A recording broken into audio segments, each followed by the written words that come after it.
am dwelling in the sunshine,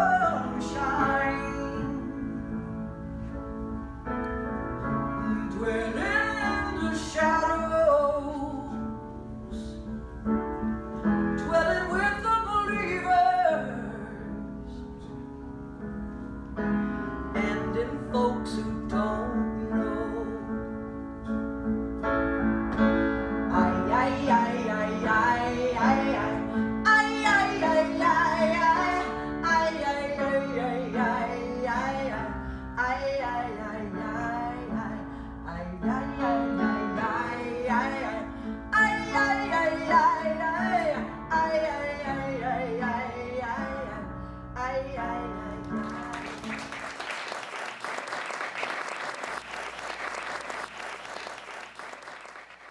Well, hello everyone. This is new for me. This is my first week to speak here, and I'm excited. Yeah. It's a little to get used to. I actually can't see you very well because of the lights, but I'll have to get. Maybe I'll bring up. Yeah, I think I will come up a little. Maybe that won't break anything. Yeah. How's that? Step out of the lights into us. Did I mess everything up? Oh. All right. Well, good morning, everyone. Good morning. I've seen this book that I'm going to talk about over the next 5 weeks several times in the bookstores, and every time I've seen it, I've kind of looked at it and kind of go, nah, you know. I thought, well, it's catchy, really. It is catchy. And that's one of the reasons I think I was avoiding it, because it just seemed kind of catchy, And, but this last week or so, I've had 3 different people tell me, you need to read this book. And when I hear something 3 times, I know I need to pay attention. And I started reading it, and I have to say that I can't really, the author has some wonderful, wonderful language that I don't usually use on Sunday. And I try not to use it other times, as a matter of fact. But it is, I've kind of learned from different speakers that there is an aspect of using certain language that is for the primary purpose of shifting us out of our normal everyday thinking. And it's really powerful to be able to do that. And so what I intend to do as I go through this is I think that it's not necessary to always speak the same words. So I'm going to probably use a lot of bleep as we go through this. And you can fill in the words that seem to come to you. How's that sound? But I want to start off this morning reading one of my favorite quotes. And still, after all this time, the sun has never said to the earth, you owe me. Look what happens with a love like that. It lights up the sky. This is a Rumi quote, and there's a power and an energy and an awareness that is just so immensely graceful and loving that we are all a part of. And we are a part of it in ways that we don't understand and recognize a good bit of the time. And part of the recognition is to begin to wake up to the understanding that you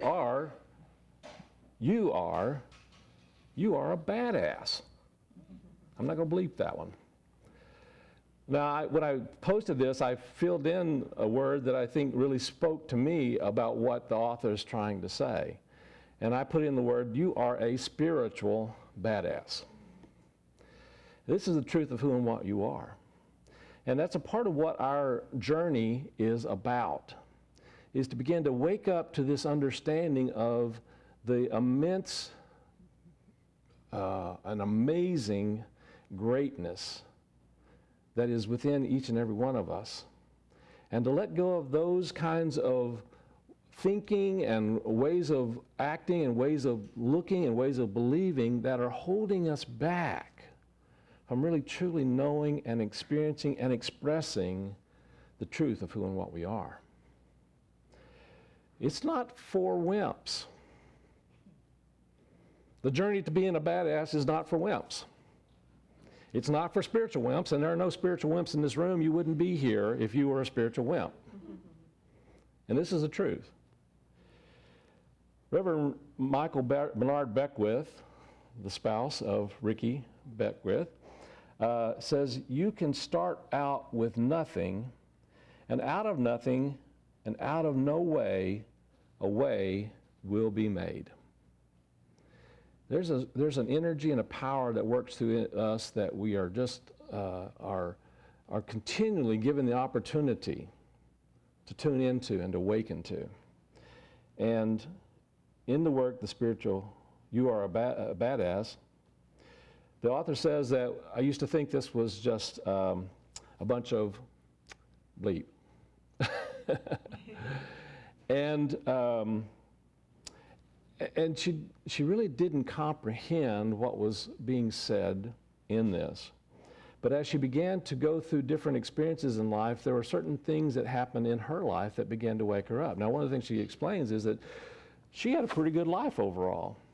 You know, she said that, overall, I was doing pretty well. I'd published a couple of books, had lots of great friends, had a close family, an apartment, a car that ran, food, teeth, clothes, clean drinking water. Compared to the majority of the planet, my life was a total cream puff. But compared to what I knew I was capable of, I was, I shall say, unimpressed. I always felt like, come on, this is the best I can do, really? I'm going to make just enough to pay my rent this month again? And I'm going to spend another year dating a bunch of weirdos so I can be in all those wobbly, non-committal relationships and create even more drama? Really? And am I seriously going to question what my deeper purpose is and wallow in the misery of that quagmire for the millionth time? It was a snore. I like her language, personally, the way she says things. So one of the things she's trying to point out to us is that even though that life, how many of you feel like your life is actually pretty good? You don't have to raise your hand. You can if you want to. But, overall, I've got teeth. I can chew, I don't have all that I had before, but I have, ample. And, I get up in the morning in a home that I love, and I feel blessed in so many ways. But there's something, I think, within every one of us that is calling us to experience and express more of our wonder and our beauty and our greatness. I believe that's what Jesus was trying to teach all of us.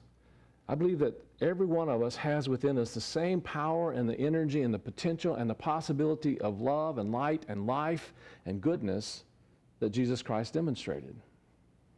I believe we have the power to overcome obstacles that are beyond our comprehension at this point. And yet we are living oftentimes in a milieu of thinking and feeling and believing in the world that basically is trying in every way to keep us in a place of ease and comfort and okayness. And there's nothing wrong with being okay. Okay is okay. It's okay. But I believe that every one of us here is being called to something greater, to something more. Now, that doesn't necessarily mean that we are here to walk on water. It's okay if you want to do that. I'm open for that possibility. I believe that that's certainly possible. I believe in miracles. I believe that there are things that can happen beyond our comprehension of what's possible. It may just simply mean you're able to grow the most beautiful tulip that you can grow, or it may be that you're here to simply be in a relationship that really does fulfill yourself and the other in the relationship. Or it may mean that you're here to manifest the kinds of resources that you can make a difference not only in your life and the life of those around you, but make a difference in those on the other side of the world, if that's what your calling is, if that's what your heart is telling you you're here to do. So it's really more about you being the absolutely best badass you that you can be. How many of you are up for that? How many of you are interested in that? Okay, I'm in the right place. Good. So occasionally, what we find is that we have times when there is, we have this awareness. We have this awareness that there's something more and significant in us that's calling us to have and do and be more. And one of the challenges that we run into, I'm convinced, is that we have this belief that if we have more, we can do more, and therefore we will be more.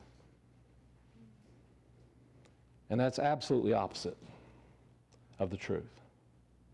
The reality is, if we be more, we have more, and therefore we will do more.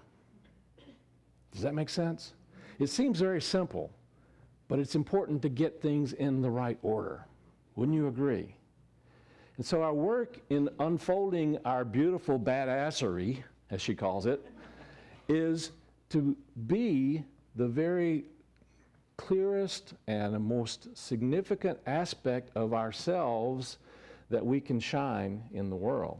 And by doing so, we attract to us then those things, the having, that is necessary for us to do those things that can make a powerful difference, not only for ourselves, but those that are immediately around us and those that are beyond us and those who are on the other side of the universe, perhaps. And so one of the things she encourages us to do is she invites us to have an open mind. To have an open mind. In fact, she says, no, I'm not going to ask you to have an open mind. I'm going to get in your face and say, stay awake. That's a big part of our work in beginning to unfold the truth of who and what we are, is to stay awake, is to stay aware of what's going on in us, and stay aware that whatever is going on in us is also what is shaping, forming, allowing, creating whatever is going on out here in the world. The lesson today is primarily how we got this way. We're going to talk a little bit about how we got into the place of doubting our greatness. And it's not for the purpose of making other people responsible. It's not for the purpose of blaming, but it's for the purpose of having an awareness that our subconscious made us do it. You see, we're not creating our life and our world and our experiences based on what we think in our conscious mind. If that were the truth, then I would turn this into a Christmas tree. You are a Christmas tree. Not working. You see, we're not creating based on the conscious thinking mind. We're creating on the subconscious mind that is always allowing the creative energy to flow through it, one way or another. And it's either allowing that creative energy to flow through it based upon what we are allowing to, how should I put this? What we're allowing and what we're holding in terms of our thoughts, our feelings, our attitudes, and our belief systems. And those attitudes and belief systems, those thoughts, feelings, attitudes, and belief systems that are in our subconscious level of mind are the building blocks of what we're attracting to us in our outer experiences. So the world we have out here is really simply a reflection of what's going on in us on a subconscious level. Now, the one thing that's wonderful about the subconscious mind is it is very accommodating if we allow it to be. And the subconscious mind, the way she talks about it is kind of interesting. She says you are a victim of the rules that you live by. Now, where are the rules that you live by? Where do those come from? Anybody have a thought about that? Childhood, parents. Those parents, I'm telling you, they did it to us, right?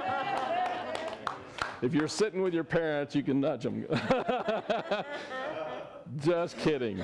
That's what I'm talking about, not blaming. Because the reality is, they are doing what they know how to do to help make sure that we are able to function and to be safe in this world.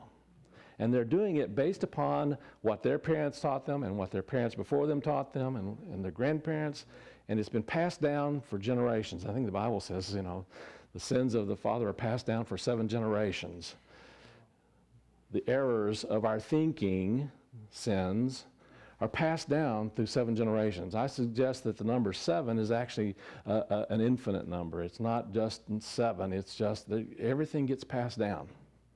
And so they do the best that they know how. Your parents have always done the best that they know how to help bring you into the world and help you be safe. Now, they may have been very severely damaged themselves along the path. And so they're going to pass on what they are aware of. And so it's not about blaming our parents, but the reality is what we have accepted from our parents is one thing, but what we continue to choose to accept is totally within our power at this time.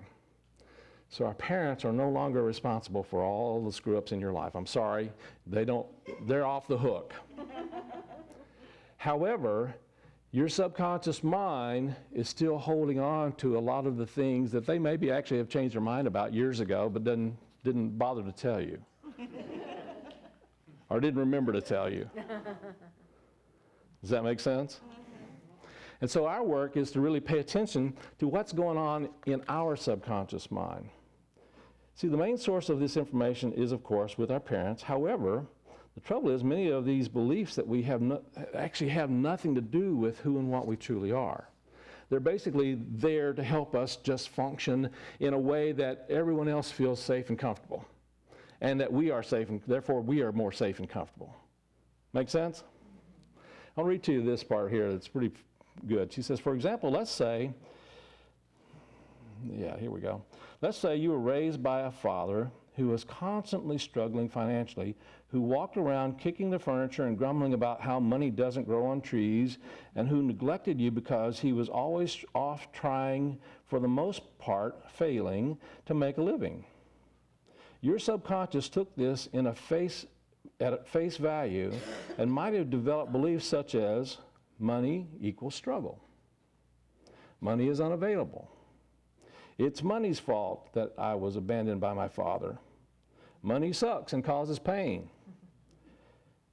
Cut to you as an adult who in your conscious mind would love nothing more than to be raking in the dough, but who is subconsciously mistrusting of money, believes it's unavailable to you, and who worries that if you make it, you'll be abandoned by someone that you love.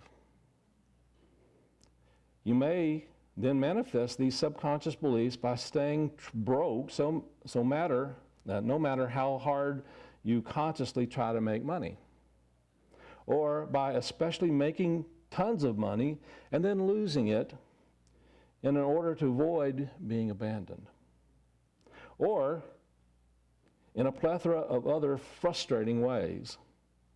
No matter what you say you want, if you've got an underlying subconscious belief that is going to cause you pain, it isn't available to you. It won't let you have it. You will let yourself have it, but you will really mess it up, or bleep it up, as she says. And then you'll go off and lose it anyway. We don't realize that by eating that 4th donut, or by ignoring our intuition and marrying that guy who's an awful lot like your low-down cheating dad, that we are being driven by our subconscious mind. So we have patterns that have been set up to us and in our lives that we are the word came to me for some reason, peating and repeating. I don't know why that doesn't make any sense, but that's what it sounds, peating and repeating. We're just continuing these patterns in life. Anybody know what I'm talking about? Ever had this idea that you kept doing the same things over and over again and expecting different results? You know that one? It's called insanity. So part of our work is to become conscious and aware that we are running our life primarily unconsciously. And that there are ways that we can begin to shift that, and that's part of what this series is about, and part of what this work is about, part of what this journey of unity really is about, is to wake up to the possibilities that are beyond the habitual patterns in our life. I love this quote from Nikola Tesla. He says, "If you want to find the secrets of the universe, think in terms of energy, frequency, and vibration." And so one of the things she's pointing out to us is that one of the primary ways that we can break free of our habitual ways of thinking is to begin to tune into the energy and the source of all creation. See, we're creating out of our subconscious mind in unconscious ways. Later on, she calls that our BS. I call it our belief system, but she calls it the big snooze. I think that's an interesting term because it really has to do with the fact that we've fallen asleep.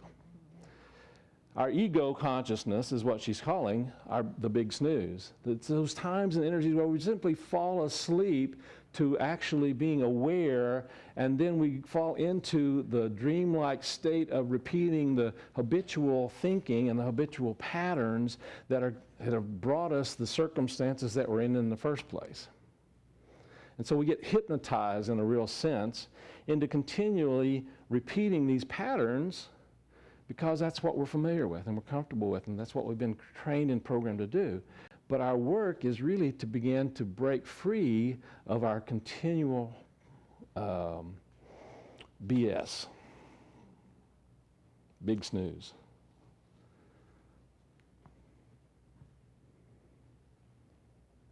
So take a deep breath. Who's breathing the breath? Just notice. Who breathed that breath? There's a part of you that actually is in tune with that aspect of your nature that knows itself, yourself, your I am, the truth of your nature, the truth of your being. And so part of our work is to really pay attention to being in the awareness and the energy of that unique nature that we are created in the likeness of, which is the divine, the I am. The song that you sang this morning was wonderful about that. She says, call it whatever you want, God, Goddess, the big God, the universe, source energy, healing power, the grand poobah. Let me see, there's some others here. The gut, intuition, spirit, the force, the zone, the Lord, the vortex, the mother lode. It doesn't matter. Personally, I find that the word God, and I tend to agree with her on this, I find that the word God is a bit loaded. She says, I prefer source energy, the universe, the vortex, the spirit, the mother lode. Call it whatever you want. It is unchangeable throughout history and time and space. And it is that awareness and it is that energy that is at the essence of all that has been created, and it is still a part of all that has been created. Your beautiful song this morning sang it. It's in the depth of the darkness, and it's in the heights of all light. There is a power within you that is always in the energy of creation. And it's always there at your command. You know, one of my favorite teachers is Edwin Gaines. How many are familiar with Edwin Gaines? Edwin Gaines is an amazing spiritual teacher and prosperity teacher. Her primary purpose is to raise the prosperity consciousness of planet Earth. of the whole world. And she's done a magnificent work in doing that for a lot of people. And one of the things that I remember her saying was that, for years and years I would go, God, just tell me what you want. Tell me what you want me to do. God, just tell me what you want. And one day she was sitting there meditating and praying and listening, and she really heard this voice from Spirit, from God, and it said, Edwene, just tell me what you want. Just tell me what you want.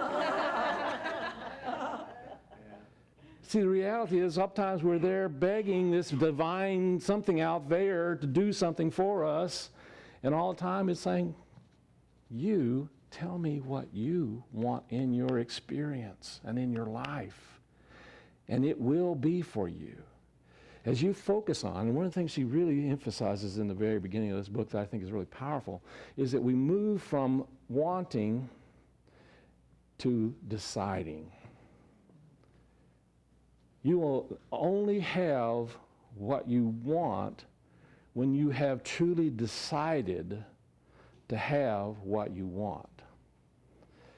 I call that the big C word. No, not that one. The big C word. When you are committed to having what you want, you will put your energy in having it. And it'll come from a place in you that is your creative power and energy, and it'll come in a place where you've simply chosen to have this instead of something else. Life is ultimately about choice, and this creative power and energy is based upon and working through the faculty of, in Unity, we call it the faculty of will. It's one of our 12 powers. And the faculty of will is the ability to choose. The word desire is a powerful word. It's important to have a desire for what it is that you want, but you will continue to be in the energy of desire until you say, this is what I choose. I choose to be this way. I choose to live this life. I choose to have this in my experience. There's a power in making that choice and making that decision and making and allowing and claiming what it is that you're wanting to experience more of in your life. And a part of that is recognizing I choose this, and it's kind of tricky because you don't want to get in the energy of trying to push something away. What I mean by that is I choose this and not that. We have a tendency to put a lot of energy into not that, not that, not that. And the challenge with that is we are creative beings, and whatever we're putting our energy toward is what we are attracting into our experience.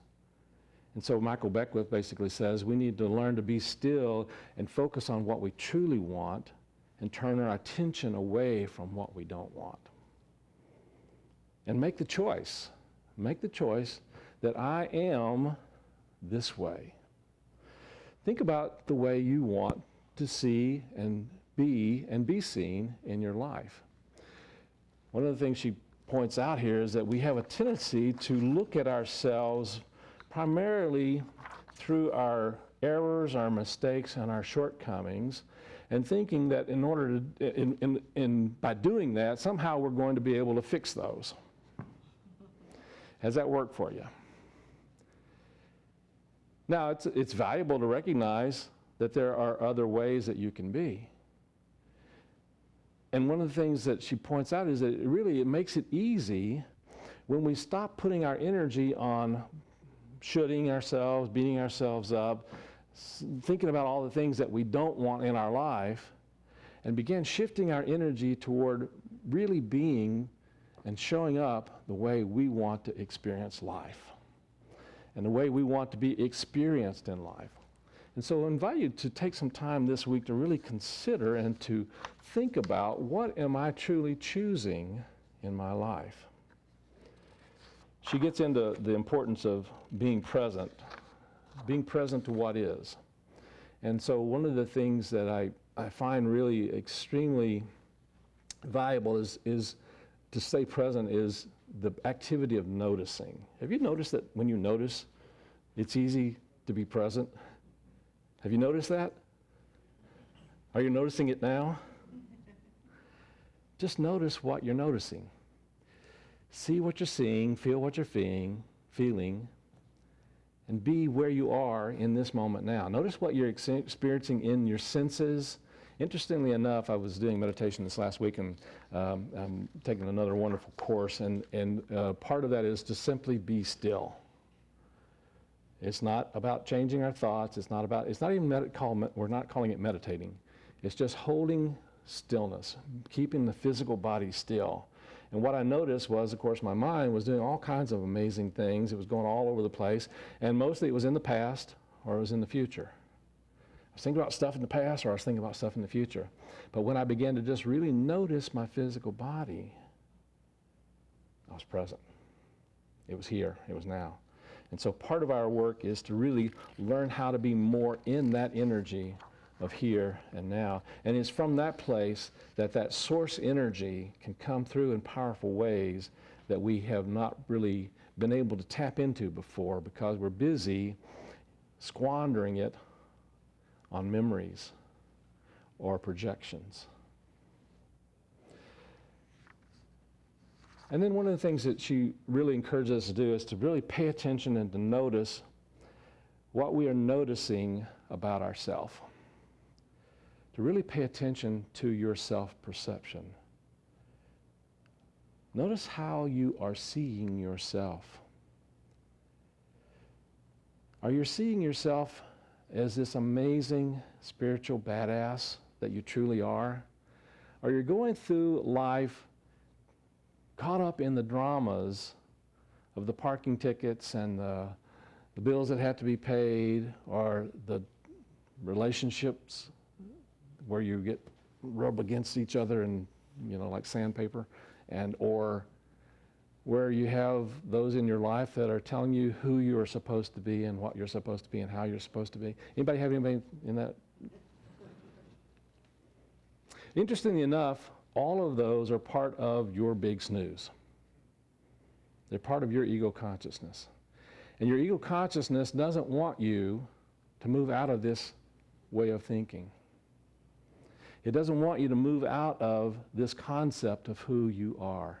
Because basically it's, to the ego consciousness, that's death. And so part of what our unfolding is about is learning how to move through all of the ways that we self-sabotage. All the ways that we throw up things in our experience and in our life, and those start within ourselves with the doubts and the fears and even when we're not aware of some of the things that we're the doubts and fears that we have, they're popping out all over the place in little accidents and little things that go on that we kind of go, oh, well, maybe I shouldn't go that way because, I had this fender bender, or maybe I should stop and not be the best that I can be because somebody is not going to like me if I do that. Some of you know what I'm talking about, don't you? There's something within you that's calling you into an energy of greatness, and there are going to be people in your life, in the world, who say, man, you can't do that. You're crazy. You can't be that great. You can't be magnificent. Because, I can't be that way, so therefore you can't. I don't want you to be that way because I don't know how to relate to you in that greatness. So just come back and be your normal self the way I like you. Even if I don't really like you very much, be the way I think I like you. Does that sound familiar? So part of our work is to break free of the energy and the consciousness, not of them. They're this, interestingly enough, they're there as our teachers to show us where we have patterns in our life that are holding us back. And they're there to show us those patterns. And so just love them and bless them and thank them. And if they continue in that kind of pattern, find other friends. And seriously, surround yourself with people who are going to support you in being the truth of who and what you are. And so Of course, they don't do this, it's not personal. But you get to see yourself, and as we begin to unfold, we begin to see ourselves as the amazing beings that we truly are, as we practice letting go of our habitual patterns and ways of thinking and ways of seeing. And we get to see how awesome we truly are. And you're going to go through times where you're going to forget that. And part of the work is to learn to forgive yourself and to love yourself even in those moments when you forgot who you truly are. And that's the path back to really discovering and experiencing the wholeness and the truth of your amazing and wonderful and beautiful, badass spiritual self.